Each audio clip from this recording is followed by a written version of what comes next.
Yes, there are details in how to manage type 1, but being heard and understood could be even more powerful than any information about type 1 that I could give anybody. Welcome to the Reclaim Your Rise podcast. My name is Lauren Bongiorno, nationally board certified health coach and founder and CEO of Risely Health, where we help people and families impacted by type 1 diabetes take ownership over their lives so that they can transform with more freedom and confidence. Everyone has a different reason to be here. You might be seeking knowledge, support, or community, but at your core, I know that you long for something deeper.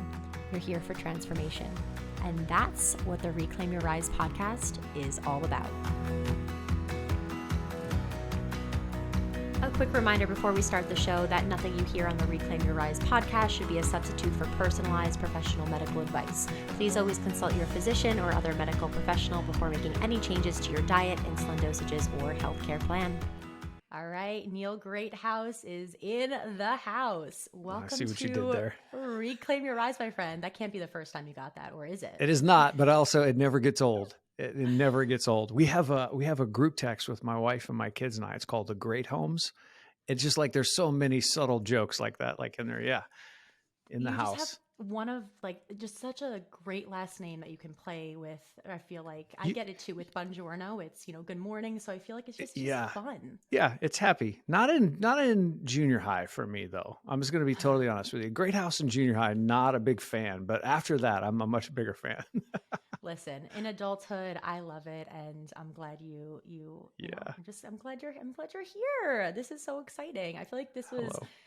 I'm like, we've not had quality time together. We met first in, I think, 2019 in Chicago at oh, that's right. Yeah. Event, yeah. Like once, but there were so many people there. It was like in passing, and it's other too than that, much. it's just too much. I do better in like quality time, like pulling aside. And so this is going to be great. Cause other than that, it's just been Instagram DMs since then.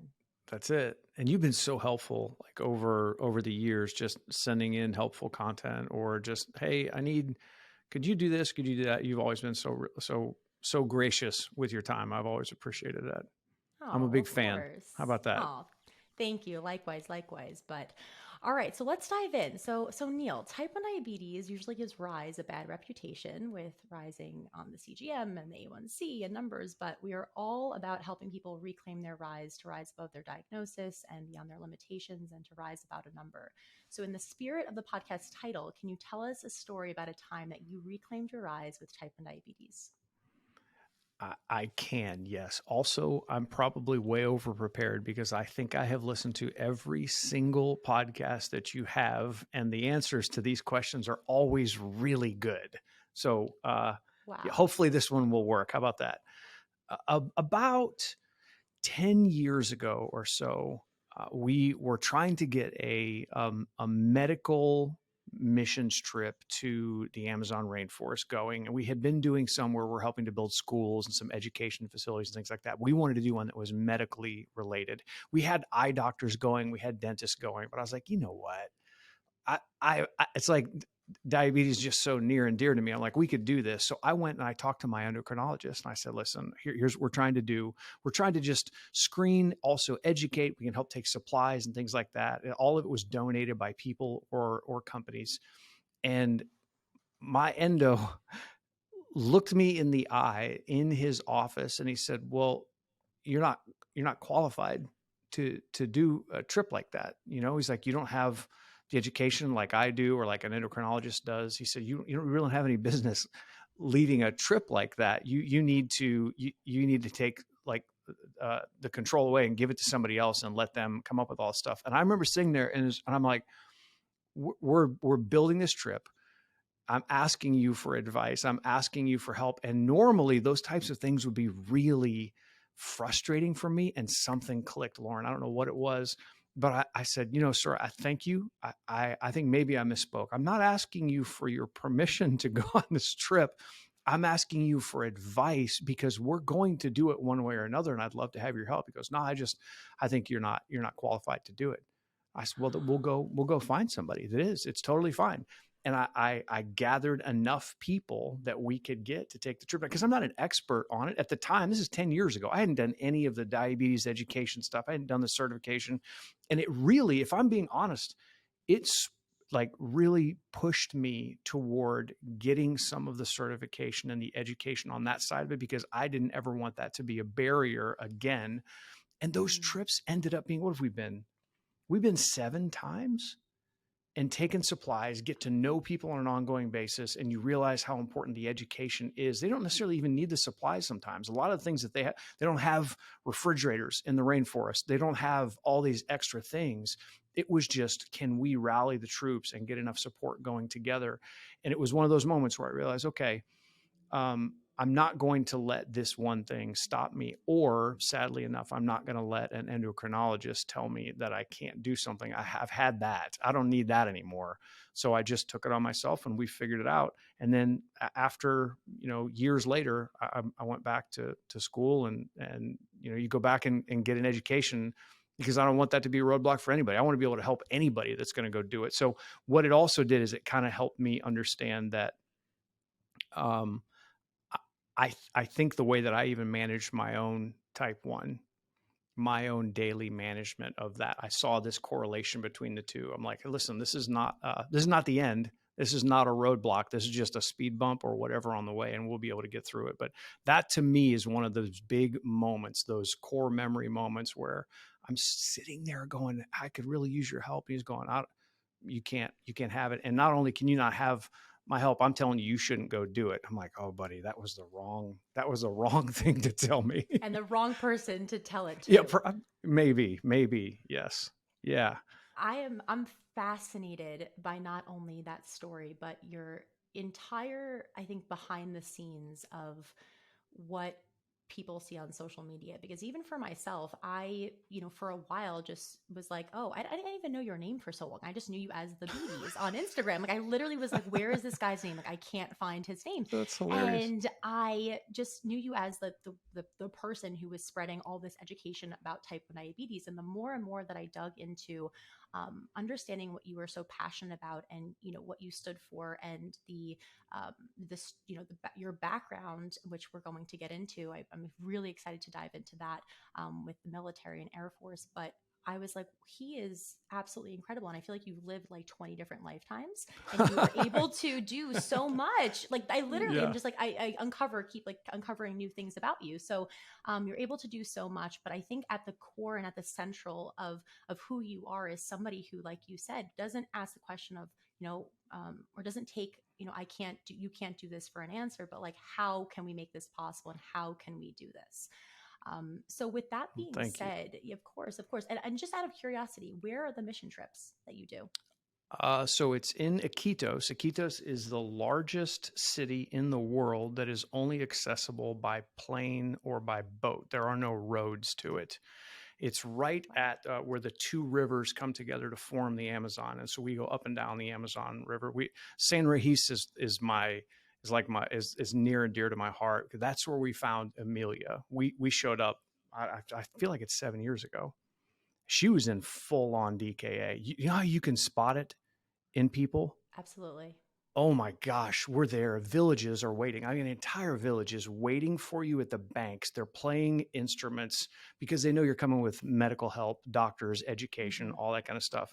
The entire village is there, and they have been traveling. Lawrence, is going to blow your mind. They have been traveling, a lot of these people, up to 21 days to get to that village to have the one doctor visit they have ever had in their life, because they knew we were coming. They tell them ahead of time, hey, some of these doctors, some of these nurses, some of these people that are construction workers that can help build schools, they're coming, and they'll be here for 7 to 10 days. And they're on these little boats that we wouldn't put any of our loved ones in one of these boats. And you're like, you spent how many days rowing and hiking to get there? And we spotted Amelia in San Regis, and her blood sugar it just said high. So, on whatever meter you're looking at, it was that. And we got enough insulin, got her to a big city, took her into Iquitos, and talked to the doctors there and got her help. And we continue to send her supplies to this day. She sees us every time we go back. So it's like those things, I would go back just for her. There's just those once in a lifetime moments. How old is she now? She is in her, she's in her late 20s. She has two kids. She's been in DKA twice. And the second time we had to find her again because she had sold a lot of her things to help take care of her kids. It's a different life. It's like we talk about the cost of insulin. We talk about the accessibility to like a CGM, and I'm going, oh my gosh, when you get out of your own neighborhood for a little bit, out of your own world, and you see what other people are dealing with, majority of the education we could give them is, if you check your blood and you're between this and this, and they don't have insulin, they're managing things without insulin because they just don't have the supplies. It's woven into the culture down there. I don't know why this has turned into the history of Peru, but it's woven into the culture. I'm Peruvian. I don't know if you know that. My grandpa Are you was born serious? in Peru. Yeah, so No. I'm enjoying. Yeah, yep. My grandpa Oh was my born gosh. there. He came Okay. when he was 16. So I'm like, let's go into it. Oh, let's go. I don't know why, but they have been told that insulin is like a drug and not like a medicine. But once you start taking it, you will be addicted and you will never be able to stop. And so we would get there and have insulin that we could bring to the clinics and supply them for a year plus. We would try and get them on some kind of a long-acting insulin regimen, and they would be like, "No, I don't want the insulin. I'll take a pill, but I don't want the insulin." You're going, "No, no, no, no, no! Like, this is not bad. You're not a drug addict. This is what you need." And then, to be totally honest, me and a couple other people that had type 1, we had to show them that we were willing to take the injections and check our own blood sugar so they could kind of get past that roadblock mentally. Just fascinating what different cultures kind of go through. And you're talking about, we're days away from, seeing other humans outside of these villages. So it's very, very remote, but it's amazing when you get to see these people year after year after year. Yeah, I think the hardest thing about that is, to your point, what happens when you are no longer supplying them. So you give them that year of supply, and then what happens after? And that's always the conversation around, whether it's nonprofit support or supporting underserved communities, is like, how much time and resources are you spending on teaching them to be able to fish on their own afterwards versus just giving them fish? But when it comes down to type 1 diabetes, the fish is what they need, right? They need that, and they can't do anything without it. Wow. Yeah, we ended up spending more time on education than we do on supplies. The supplies will run out, but if I can teach you these foods will raise your blood sugar. These foods are kind of neutral. These foods don't, and they're a very carb heavy, fruit heavy agriculture. So you're really having to retrain them. And we had to start printing this stuff out and laminating it because it's so humid there. It's like 200% humidity every day. So it's like you're giving them this stuff. You're, okay, if you check your blood and you're between this and this, what do you need to do? Drink water. Good. You drink a ton of water, drink fluids. Maybe don't eat these things. So it's just that education, and then coming back. To be honest with you, if it were a one-time thing, that would be tough. But to be able to go back over time, yes, we can bring supplies, but honestly, at the end of the day, they need just the support and the education that lasts a lot longer. When are you going next? And can I come? So, it's actually one of the best 10 to 12 days of the year for me. We are looking at this year. It's been tricky since COVID, to be totally honest with you. It's been really, really tricky since COVID. It's made it way more difficult. I'll say that, because what we would always do is we would do 7 to 10 days of really intense work. And then we would go to Machu Picchu and just kind of decompress after. There's a little bit of a hike. There's a lot of the culture. You take about 3 days there. And we just haven't been able to do it since COVID. We're looking at this year, but if we can't make it this summer, we'll do it again next summer. I promise. I'll let you know when we go again. Please, please, please do. We had a family trip. My grandpa's not doing so well now, but 2020, we were going to go in winter time. So it would be summer their time. And we didn't obviously make it because of COVID. And I've just been, dying for the right, conditions to Yeah. go back, or just like opportunity. And I'm like, do you have, I would love, love, love. So we can talk about this offline. Yes. Okay. But I love that you did, not only just you're doing that type of mission work, and giving back in that sense, but also the travel and conditions that you're putting yourself under as a type 1 diabetic. I think there are a lot of people that will hear that and be like, wait, like, 10 to 12 days somewhere that is so remote. And how do you do that? And that sounds so scary as a type 1. And I remember I did some mission work. I went to Belize in college on my spring break. And it was the same thing where it was that conversation of the doctors being like, you're doing what? And are you sure? And like, there's no Yeah. pharmacies around. And like, you're going to this like area that doesn't even Right. have electricity. And once again, it's like, this is what I want to do. And I'm not going to let diabetes stop me. So I guess in Yeah. terms of preparation for something like that, or getting over the fear of going somewhere so remote without maybe the best access of care, like how do you get over that fear, or what would you tell somebody? So, over prepare, obviously. I think you have to go in with a plan and know that when it really does hit the fan, you have to figure out a percentage of it while you're there. You can do your best with whoever your healthcare provider is ahead of time. Talk to your doctor. You build your best contingency. We take way more supplies than what we would normally. If I'm going to New York for 3 days, I know how many supplies to take just because I've traveled enough to do it. But when you go that remote, you're going, okay, I need batteries. I need this many extras. I need these things that I wouldn't normally need. And I probably have to triple because of the humidity, and I'm pulling sites out. I'm pulling CGMs off. You can't get them to stick for anything. They just won't stay because you're sweating so bad in these conditions. And then the other thing that I notice is after maybe my second trip, the worry goes away from me, but it's the Mhm. people that are back home that are probably more worried for you than you are. You're in it, you know kind of what to expect, and you generate that. But I don't look at it as something going wrong as like a failure in that moment. Just going, okay, I learned something else. Now I know that for next time. I think just over prepared. It's the only thing that takes anxiety away from me is if I can be prepared enough that I'm just not nervous going into it. And there's some things, there's some things you can control. There's so many you can't while you're there. They're handing you food and you're like, okay, I have no idea what is in this. And Right. I am not going to offend anyone, but it looks kind of starchy. I don't know what that means. How do you do it? Okay, I give myself a little more grace. I'm probably going to have some more highs and lows. And that's what I dealt with, more lows because of how much physical exertion we had, and then Mm. the heat and humidity. I was eating and drinking more carbohydrates and glucose than I normally would just to keep that from dropping constantly.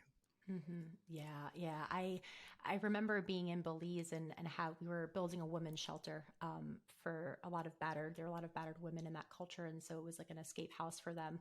And I remember, being having a low blood sugar, and I was like, oh my gosh, like there's not like a CVS I can run to. And I Yeah. definitely at that time was not over prepared in the way that I would be now. And there was a little bit of a freak out moment of, you're a guest in this culture, and there's also a language barrier and that Right. whole thing. And that moment made me realize, like, okay, like let's now make a plan for the rest of the trip and figure this out, because Yes. this can go bad if you aren't prepared.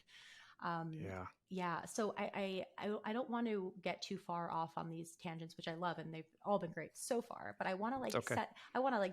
dive deep into how we got here, and your history and your background, which I think is really important for anybody who doesn't know you.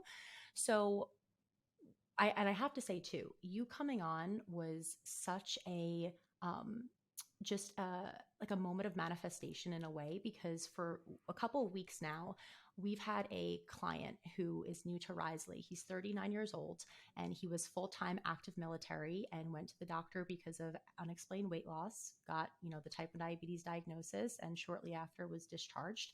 And he came, to us after, a little bit now, and is navigating not only the, blood sugars and figuring out all this new education, but navigating the complete loss of his professional identity. And so when I heard that story and that he was being enrolled with one of our coaches, I was like, I would love to have somebody on the podcast with a similar background. And I was like, nobody was coming to mind. Separately, I was like, I really want to have Neil on the podcast. So, Yes. you get booked on the podcast. I'm still Okay. looking for somebody else. I do some deep digging into your background and I'm like, holy crap, like this is incredible. So can you please share a little bit about your story, about your diagnosis and, your journey and experience with everything of that sense? Yes, it's actually remarkably similar to what that person would experience. So I had 4 years of ROTC. The total time of training was 4 years, 7 months, 11 days of getting ready to have the flight training job that I had. So we were flying on board AWACS. It's a giant plane with a huge dish on top of it. And partway through the training, me and my 2 roommates that were in our flight together, I started to drop weight, but it wasn't the weight I noticed. It was a taste in my mouth first. And I thought because we had moved from one base to another that the water was different. I didn't know what diabetes was, had never heard of it, and had gotten screened. You know what I mean? Like they do all of this stuff. It was a very high security clearance, high physical clearance. You had to pass all these tests in order to get there. And I got through. Something in that training triggered that autoimmune response in me. And so I pushed past for 3 extra months of not feeling good. My roommates knew, I knew, and we just promised each other that we wouldn't say anything, because if I washed out of that program, it was so difficult to get in. I knew I had nearly 0% chance of getting back in. So I just kept going.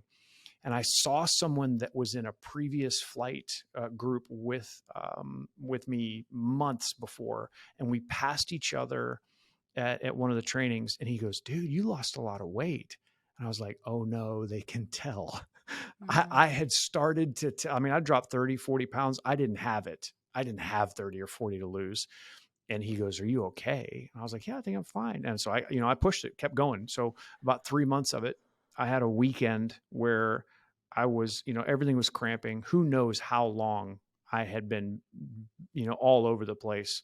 Thank God for a honeymoon phase. Maybe I don't even really know how I got through those 3 months, but it all hit. It came to a head in one weekend. It was a 3-day weekend, and I was diagnosed on February 14th. We were walking home from a training, and I stopped like on the side of the road, broke rank, broke formation, and sat down on a curb.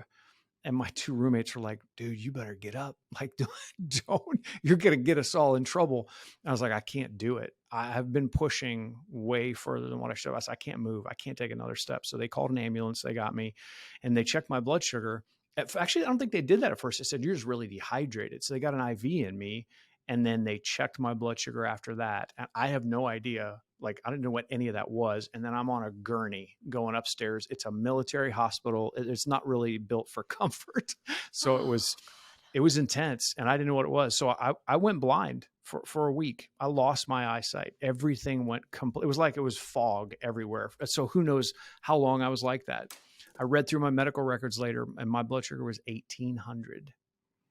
You are terrifying. So lucky. They're like, "How were you alive?" And I said, "I don't know. Like, what do you mean?"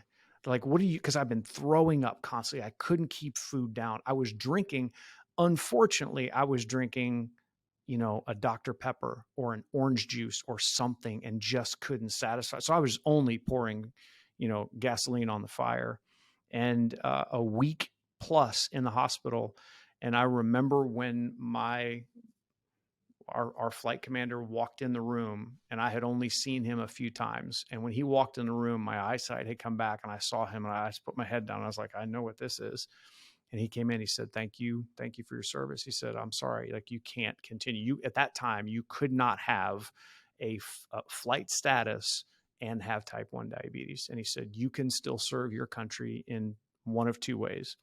You can be a garbage collector, or you can be a bus driver and serve your country well." And I was like, I mean, please don't think any less of me, but I didn't sign up for that. Like, I worked my tail off to get to this spot. And he said, no, we won't think any less of you. So we had to go through a lot of paperwork for a while. And then what the military does is they try and determine your, whether or not it is service connected. So they have to determine a percentage of your disability. So I'll tell you what the magic number is for anyone who is curious. You have to get 19% disability service connected in order for them to pay your medical for that, whatever that is, whatever that medical condition is for the rest of your life. And 19, well, they originally said I was at 18, and we actually had to sit down and go through a review board after review board, and come to find out it was the DKA that pushed me up to 19%. So I can get my insulin through the VA. Yes, paid a price for it, but I can get my insulin through them. Sometimes it's, it's not as fast as I want, but I'm very thankful for it. So I came back home, went to college. I'll be honest with you. That was Lauren, that was the 7 years of darkness, because I didn't know what I didn't know. I was in complete denial because the only thing I wanted to do was fly. That was it. And it was over. And it wasn't like I got to say it was over. Somebody else told me it was over, and I had no choice on it. So I didn't take care of myself for the first 7 years. It was bad. And then I eventually snapped out of it. Neil, I want to hug. I want to hug the version of you and give you the biggest hug and be like, I know it feels like your life is falling apart right now, but like, it's going to be okay. The Air Force tagline is, we do the impossible every day. So yeah. you choose this career path because you have to be some sort of person to say, like, I am going to put, myself in the line of defense and do what the majority of Americans and people would not do, right? Because you have that sense of like, I'm going to risk it all, and this is what I'm meant to do. And then your body gets diagnosed with type 1 diabetes, and all of a sudden, like, you can't, in a way, like, you something's taken away from you, and you can't do something that it makes it not possible to do what you wanted to do. Right. Was there any mental health support that was given to you, even just by the endocrinologist, when you were found? Like, what was there, conversations that you had, or was this something that was very intrinsic and something you were dealing with very much behind the scenes, this transition and being wiped away from your identity, being swiped away from you? Ooh, wow. No, because at the time, my endocrinologist was at the VA. I didn't know that you could go get a private endo for quite a while. My dad eventually took me to my first JDRF meeting, and the guy who would be my endo was up there as a speaker. And my dad took me to this meeting, and I said, Dad, I don't want to be here. Like, what are we doing? I came back from, this is what I'm supposed to be doing. Ironically enough, you said what the mission of, and the tagline for the Air Force is. At the time, it was aim high. That was the Air Force tagline. And when my commanding officer said I could serve my country in 2 ways, I said, I'm sorry, sir, that's not aiming high enough for me. I had other sights.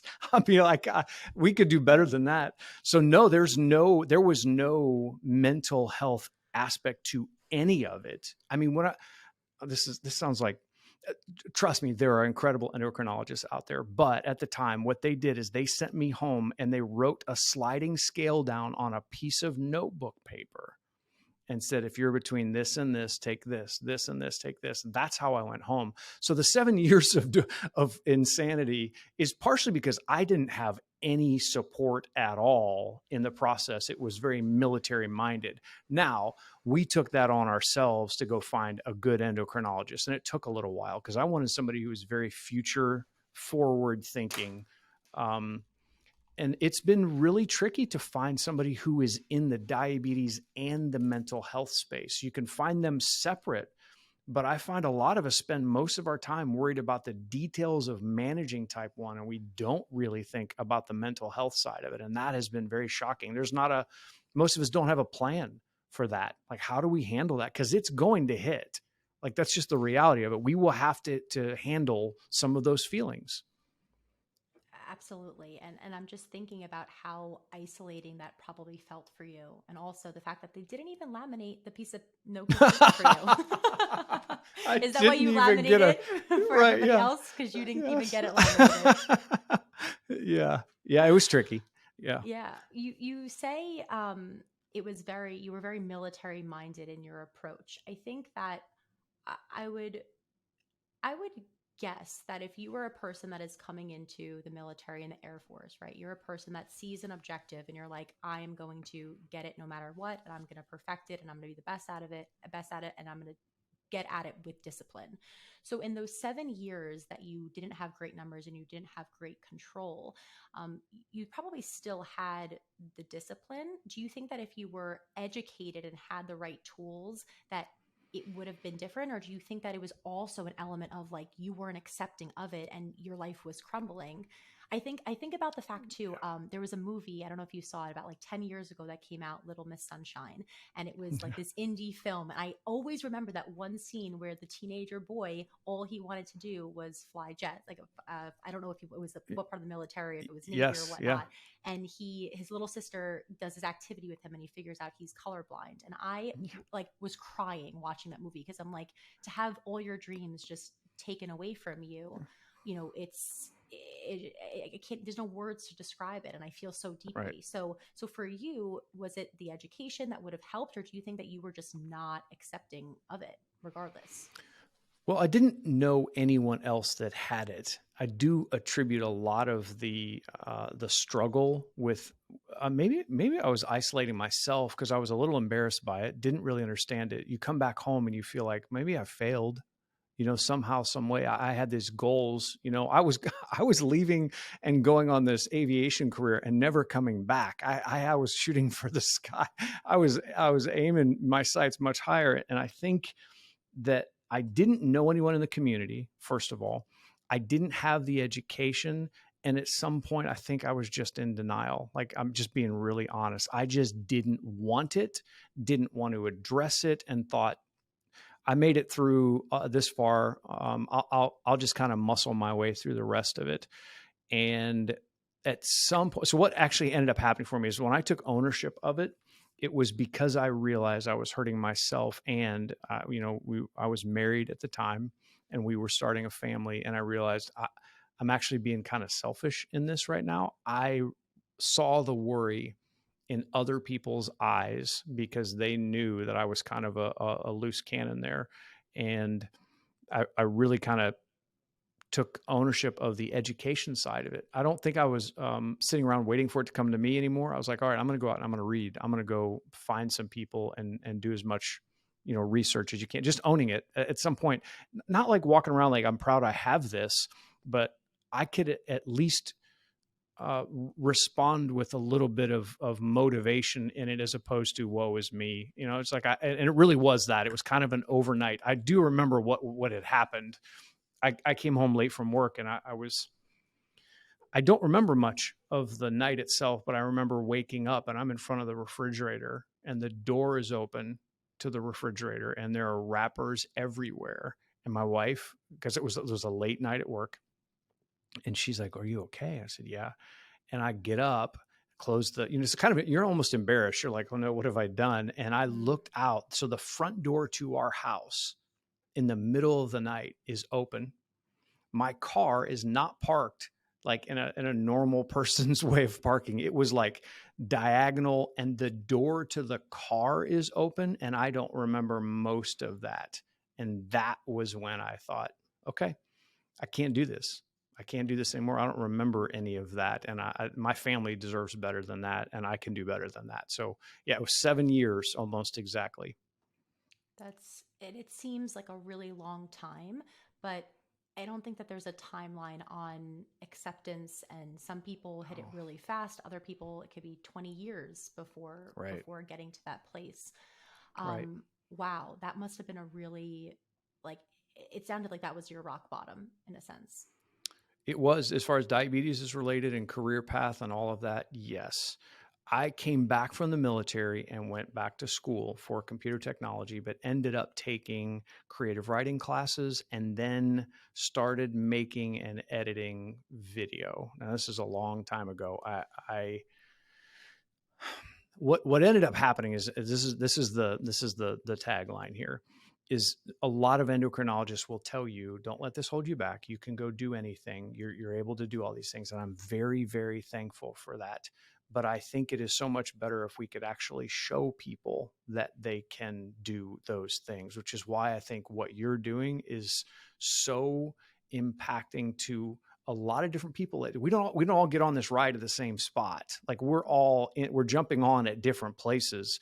So for people to see, okay, a family with young kids or somebody who has a loved one or a significant other or themselves, seeing these other people who actually have taken ownership of it and they're leading healthy, vibrant lives, that was the spin for me.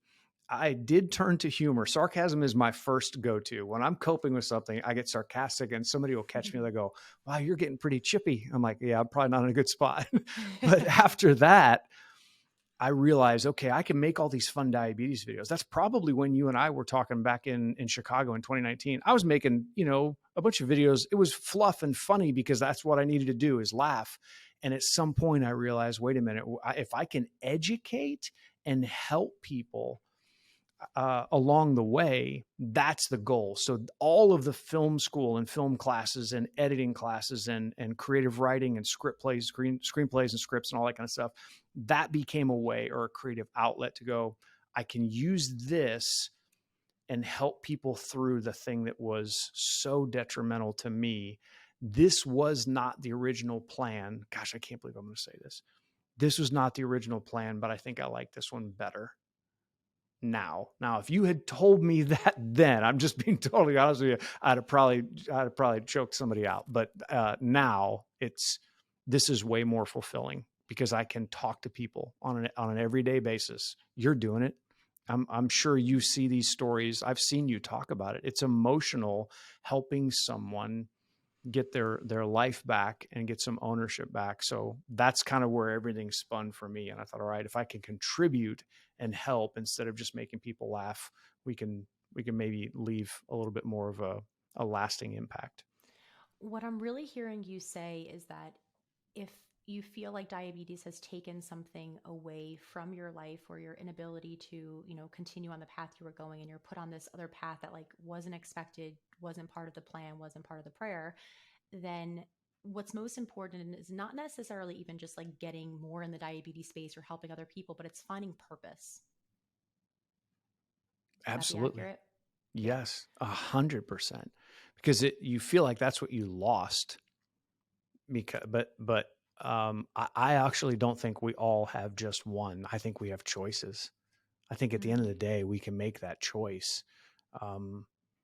Yeah, I think it's getting a little bit of control back into, okay, this is what I was made to do, or one of the things that I was made to do. That was really eye-opening to me because I thought all of my eggs were in one basket, Lauren. It was all, if you had seen my room going through high school into college, into military, it was planes, it was schematics, I had written to astronauts and aviators and test pilots and gotten letters from this was all I wanted. And now you don't have it. And you go, okay, hang on a minute. Like I need to get some of that back because my future can't be just taken by somebody else.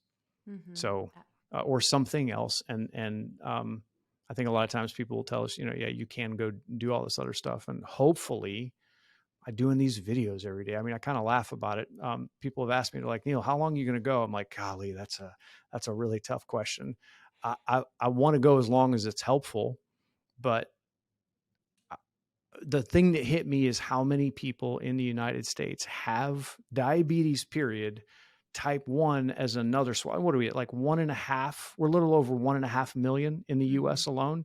And there's around 7,800 endocrinologists in the United States. That number is not enough.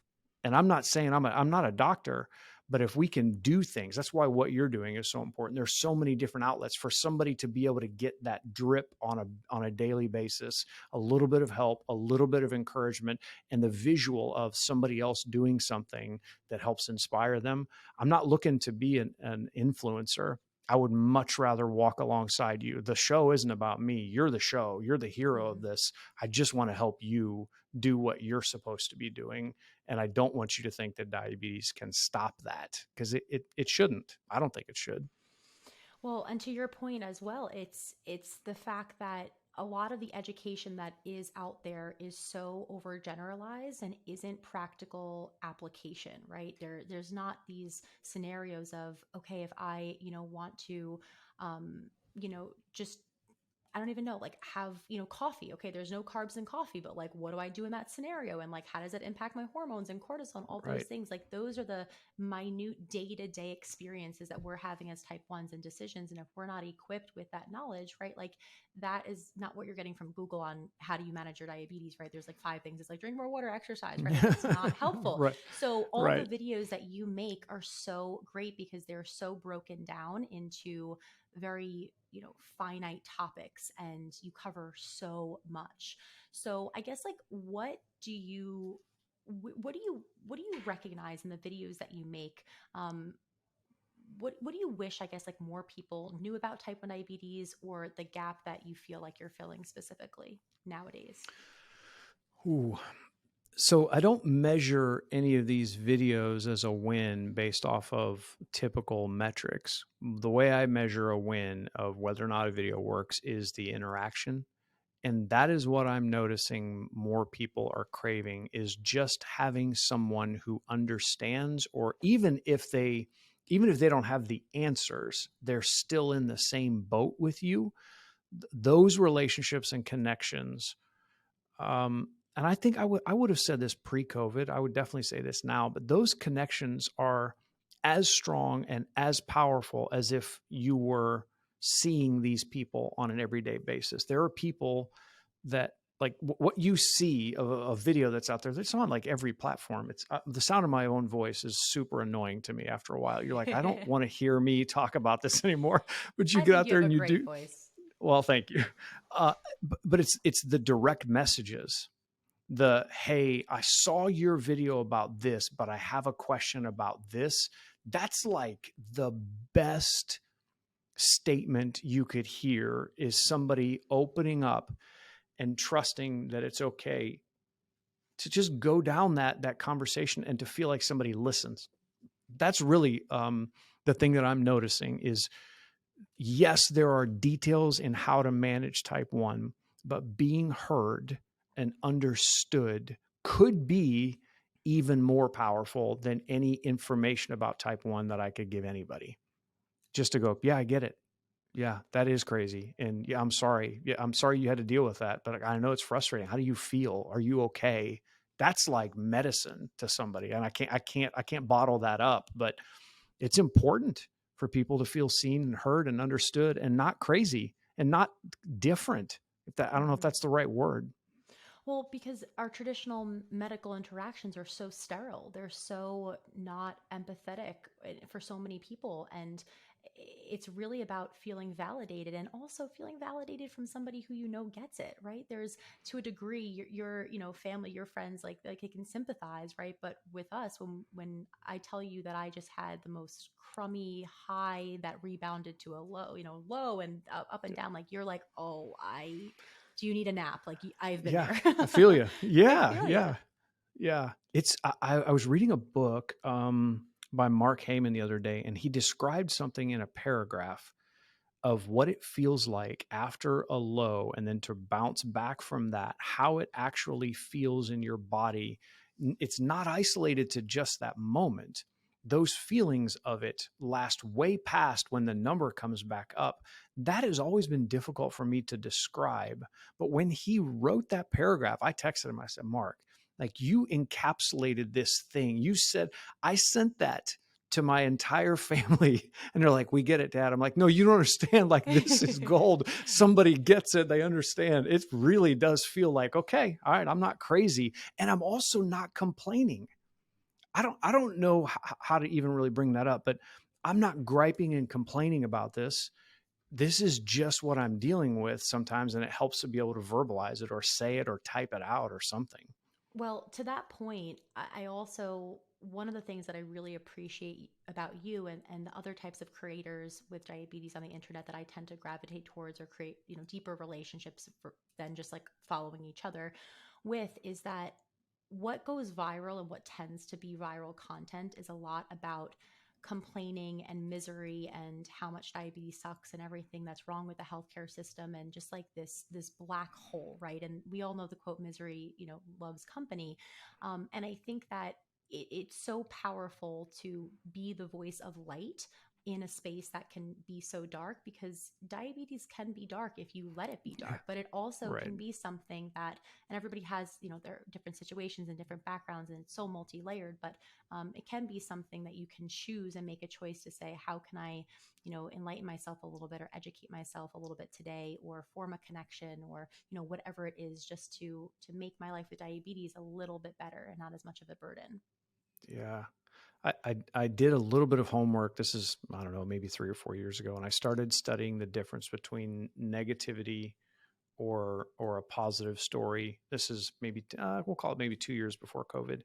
The instant spike on social media or any of these platforms of a negative story it skyrockets, but it has an equally sharp fall off. It doesn't have staying power. It falls off almost as quickly as it rose, because people are always looking for the next bad thing, the next negative, the next complaining about, or whatever.